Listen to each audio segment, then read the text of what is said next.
Bonjour à tous. Nous avons eu le plaisir d'interviewer Patrick Ridremont, le réalisateur du film Le Calendrier, un thriller d'épouvante qui sortira en salle en France le 1er décembre. Dans cette interview, il nous parle du film, de la jeunesse du projet et de ses futurs projets en tant que réalisateur. J'espère que cette interview vous plaira et nous, on se retrouve à la fin de la vidéo. Bon visionnage.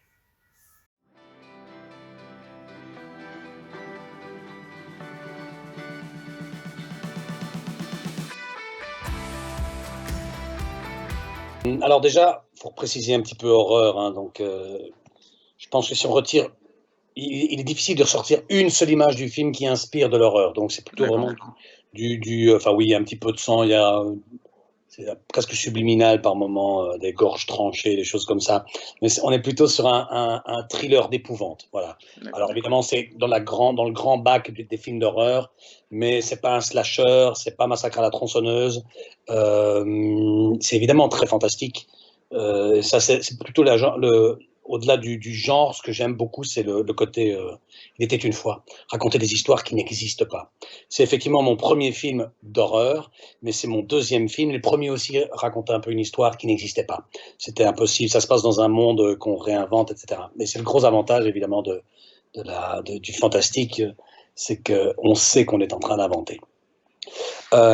Pourquoi est-ce que c'est un genre de prédilection? Oui, il faut savoir que quand on est gosse, on scrutait quand même très fort. Est-ce que c'était un interdit au moins de 16, un moins de 12, moins de 18? Putain, ça nous pétait les couilles quand même quand c'était moins de 18.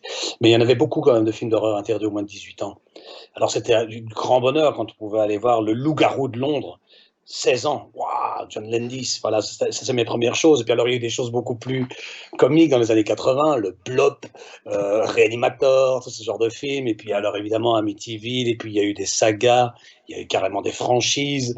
Je les ai suivis, j'étais déjà presque pas trop âgé, mais je me suis un petit peu désintéressé des films d'horreur que j'aimais à 16 ans pour m'intéresser à d'autres films, genre Evil Dead, parce que je commençais à comprendre l'humour qu'on pouvait y mettre. Ça me faisait bien rire, moi, Evil Dead, particulièrement le dernier, enfin un des derniers. On dirait le scénario des Visiteurs, en fait. Mais alors, Ouais, c'est ça. oui, il se retrouve dans le Moyen-Âge. Je crois que j'ai plus ri que eu peur dans ce film-là. Et donc, le film d'horreur, pourquoi est-ce que j'y viens? Ben, faut savoir que bon, moi je suis pas cinéaste frénétique, je réalise pas beaucoup de films, j'ai plus de 50 ans, c'est mon deuxième. J'aime faire des choses, je sais que j'aurais peut-être à mon palmarès 4 ou 5 films, et ça ne doit être que du plaisir. Et j'avais commencé avant ce film d'horreur une comédie. J'avais écrite, elle existe, elle est superbe, le scénario est génial.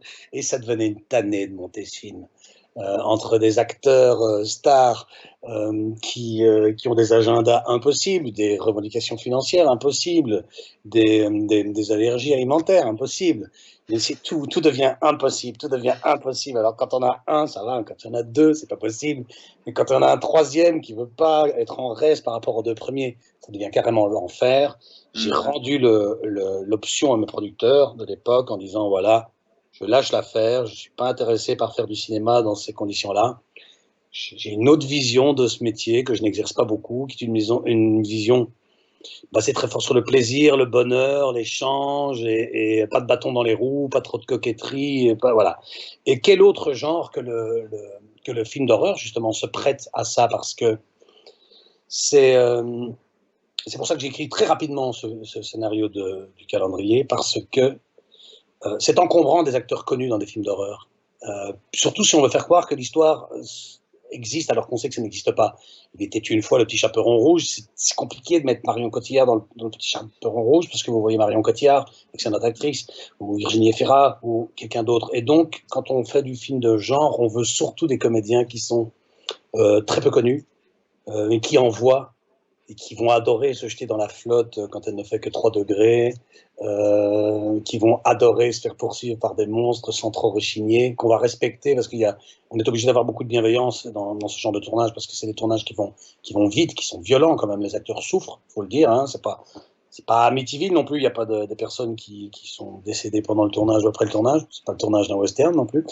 Oh, c'était de mauvaise place. Ouais, par contre, on est obligé d'avoir beaucoup de bienveillance. Et donc tout commence, on se repose des tas de vraies bonnes questions, c'est qui sont les meilleurs acteurs pour jouer ces personnages-là. Chose qu'on perd parfois quand on travaille avec des acteurs bankable, c'est quel est l'acteur qui va me rapporter un financement pour jouer ce rôle-là. Bon, c'est pas exactement celui que je voulais, mais ok, ça va, contre mauvaise fortune de mon cœur.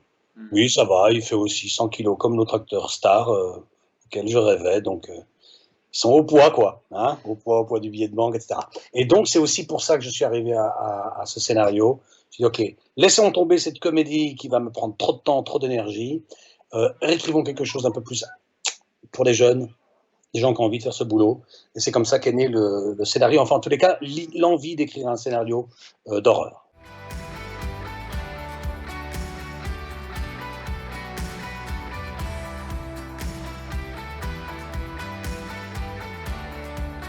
Ma belle-sœur est fan de calendrier de l'Avent. Et son anniversaire est en décembre, je crois, ou en novembre.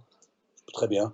Et, mais systématiquement, elle a droit à son calendrier de l'Avent. Alors que ce soit la maison d'été, que ce soit du Rituals, que ce soit un peu n'importe quoi, du chocolat Côte d'Or. Bon, bref, il lui faut des calendriers de l'Avent et ça ne manque pas. Vous lui offrez ça le 1er décembre. Le 1er décembre, les 30 thés sont bu, les 30 bières sont bues, les 30 chocolats sont bouffés. Voilà, et c'est toujours une grosse fête. Et je sais, et je m'étais dit, tiens, il y a moyen de faire quelque chose avec ce calendrier de l'Avent. D'autant plus qu'il y a à Noël un vrai folklore, et je cherchais une idée de film d'horreur. Donc là, quand je la vois en train de manger ses chocolats, je me dis, tiens, il y a un vrai folklore bon enfant pour Noël. Le couple sera biboche à Noël, papa revient à la maison, je serai à la maison pour Noël. Et je dis, tiens, pourquoi pas faire un truc un peu what the fuck, un truc où on n'est pas là pour rire à Noël, sans que ce soit 36-15 code Père Noël, mais c'était déjà pas mal. En fait, c'était déjà un chouette contrepoint. De transformer cette espèce de féerie, de la natalité, en putain de film d'horreur, en fait. Voilà. Et c'est un petit peu comme ça qu'est né le truc. Genre, c'est réjouissant un calendrier d'avant, eh ben, je vais en prendre un qui fait un peu mal au cul, et faisons plutôt de Noël une période propice à écrire du film d'horreur. Je l'ai payé cher, évidemment, puisque à cause du Covid, comme on n'a pas pu sortir en 2020, on avait encore une fenêtre d'ouverture en janvier, en février, en mars. Après, ça devenait difficile de vendre des calendriers de l'Avent à Pâques. Donc, alors en été, n'en parlons pas. Même si mon film ne pue pas la neige et le patin à glace, il y a quand même une petite ambiance qu'on a voulu lui mettre. Donc voilà, on a dû attendre une nouvelle fenêtre et c'est avec beaucoup de plaisir qu'on va sortir ça au mois de décembre, quoi. Voilà un petit peu la genèse du pourquoi un film d'horreur et pourquoi le calendrier. Évidemment, je pense que tout le monde, je vais pas faire le faux cul en me disant que je n'ai pas un tout petit peu imaginé aussi la possibilité de faire une espèce de franchise. J'adorerais faire le calendrier 2. On a un super calendrier, cette boîte existe, j'aimerais bien raconter une autre histoire en le mettant dans un autre pays avec une autre langue. Dans le même pays, peu importe, toujours en français. Mais voilà, le côté exercice de style, réinventer ce calendrier, quelque chose qui me tenterait vraiment très fort.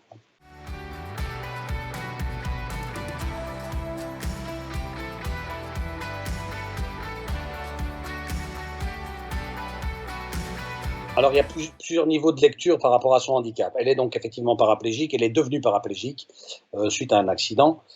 C'est une ancienne danseuse devenue paraplégique, donc c'est quand même lourd. Donc, c'est lourd pour tous les paraplégiques, mais là, en l'occurrence, ses jambes étaient presque son moyen d'expression, artistique et poétique. Et ce calendrier semble lui permettre d'accéder à une forme de miracle dont on comprend très rapidement qu'il pourrait s'agir de retrouver l'usage de ses jambes. Ça, c'est une des premières choses.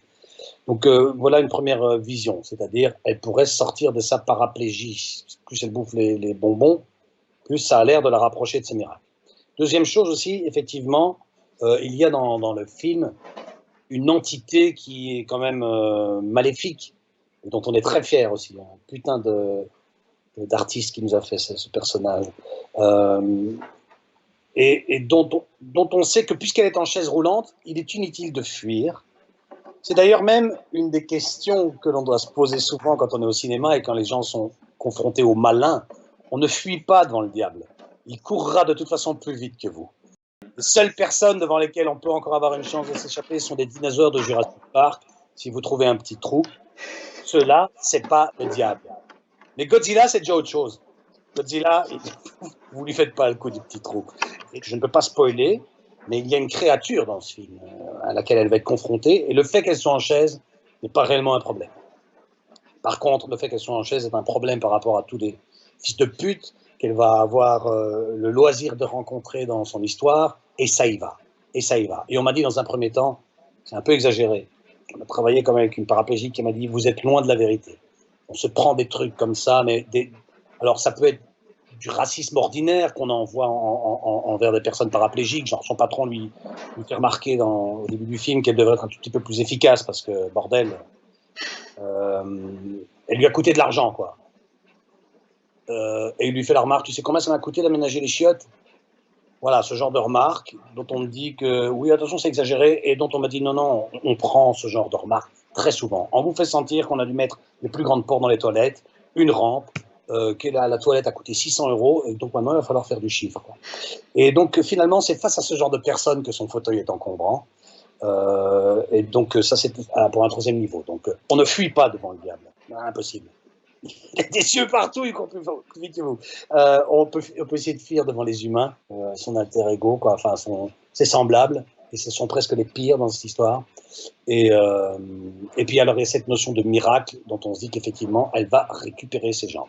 C'est très biblique, hein, si on met le calendrier d'Avent dedans, il faut quand même accepter aussi que le petit Jésus a un rapport avec l'histoire, quoi.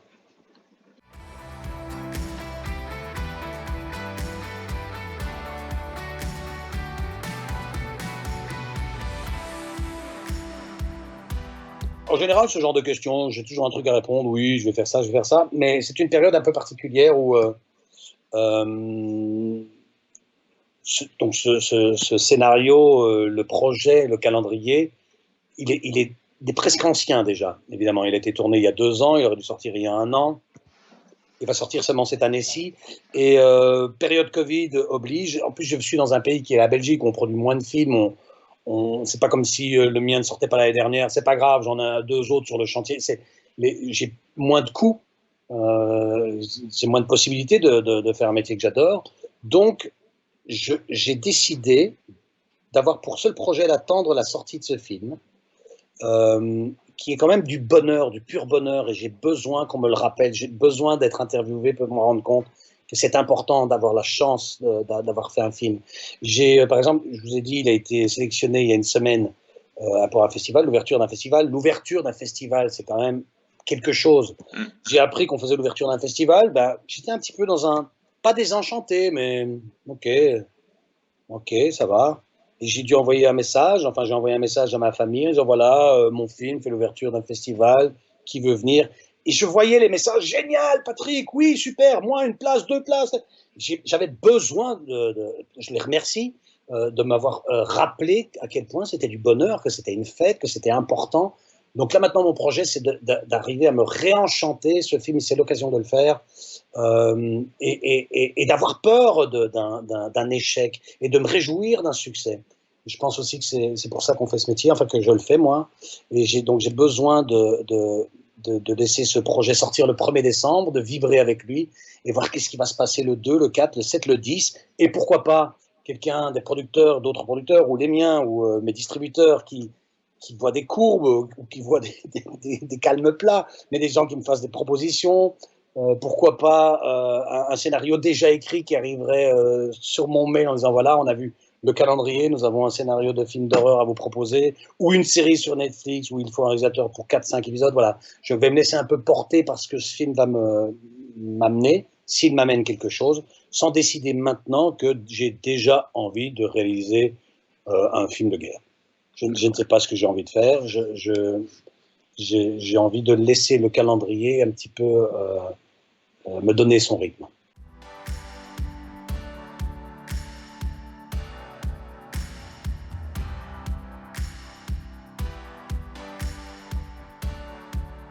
Voilà pour cette entrevue avec Patrick Ridremont. Ça a été un réel plaisir de discuter avec lui. Vous pourrez retrouver son film Le Calendrier dans toutes les salles en France à partir du 1er décembre 2021. Et nous, on se dit à très bientôt pour une prochaine vidéo.